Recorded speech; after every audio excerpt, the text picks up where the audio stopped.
Hi అండి. ఈరోజు మనం మునక్కాయ సూప్ మా అక్క స్టైల్లో ఎలా చేస్తుందో చూసేద్దాం.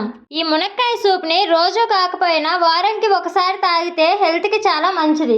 ఈ సూప్ చేయడం కోసం మా అక్క మునక్కాయ, క్యారెట్, ఎర్రగడ్డ, కొంచెం కొత్తిమీర, కరివేపాకు తీసుకుంది. తీసుకున్న మునక్కాయ, ఎర్రగడ్డ, క్యారెట్లు అయితే కట్ చేసి పక్కన పెట్టుకుంటుంది. కట్ చేసి పెట్టుకున్న మునక్కాయల్ని కుక్కర్లో వేసుకొని వాటికి సరిపడగా కొంచెం వాటర్, కొంచెం సాల్ట్, కొంచెం పసుపు వేసుకొని 5 విజిల్స్ రానివ్వాలి. ఈ మునక్కాయ సూప్ కోసం కార్న్ ఫ్లోర్ 1 స్పూన్ వేసి వాటర్లో కలుపుకోవాలి. లేదంటే మనం అన్నం వంచుకున్నప్పుడు వచ్చిన గంజి నీళ్ళను కూడా వేసుకోవచ్చు. ఇప్పుడైతే ఉడికిన మునక్కాయలను మెత్తగా స్మాష్ చేసేసుకోవాలి.